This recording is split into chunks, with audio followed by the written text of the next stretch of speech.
Ironically, I learned that I was terminated by you folks. They didn't indicate to me that they were going to fire me today.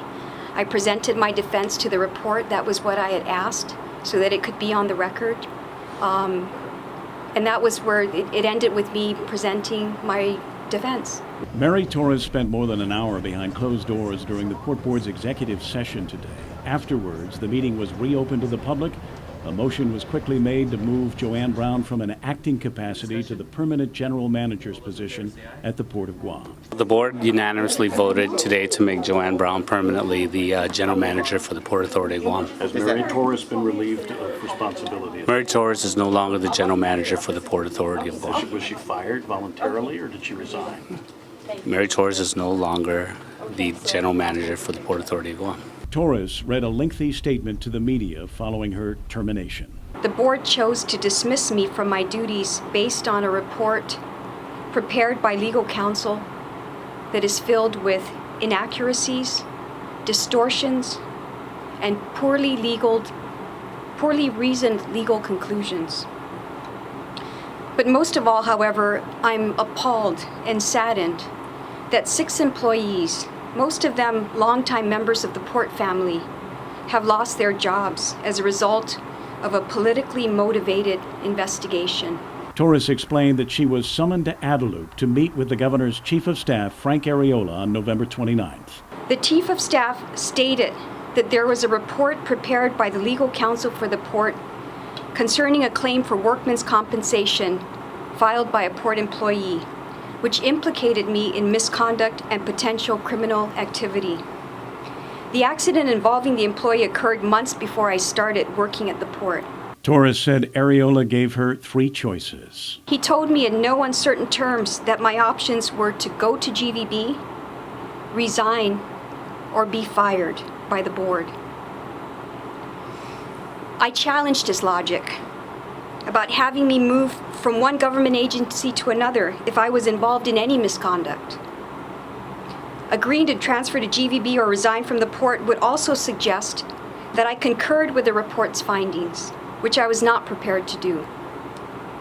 The Chief of Staff expressed that there was some concern about my willingness to take adverse action against targeted employees. I told him I was not willing to resign because I did nothing wrong, and I was prepared to stand on my principles.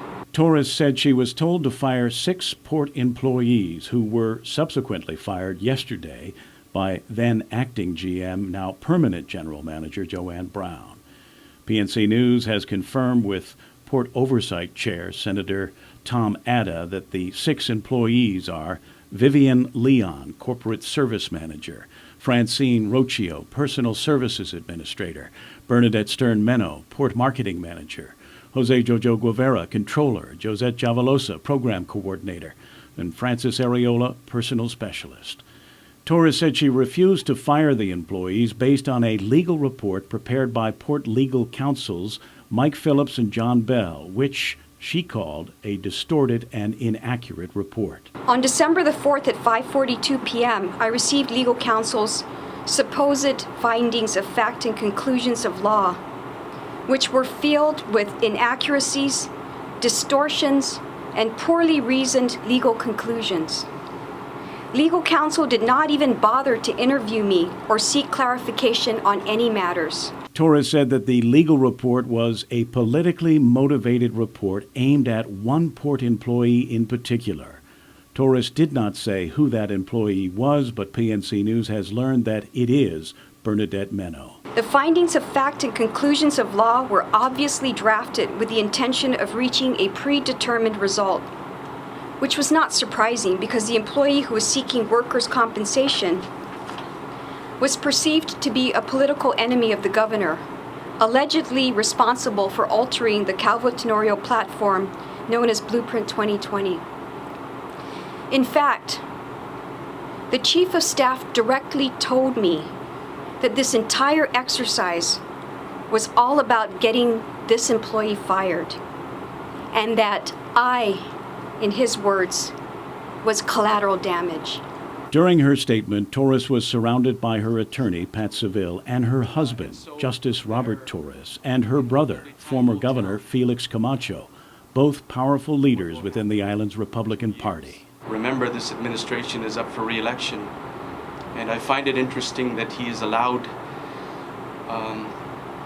let's face it, the law firm or legal counsel that has been in a leadership of position in the Democratic Party. His chief of staff is of a Democratic family. Mr. Taidenko, the chairman of the board for the Port Authority, is of a Democratic leaning party. And they have allowed them to effectively drive a wedge in the party, in the Republican Party of Guam, 2 years before a re-election. I'm not sure he is aware of what has occurred here.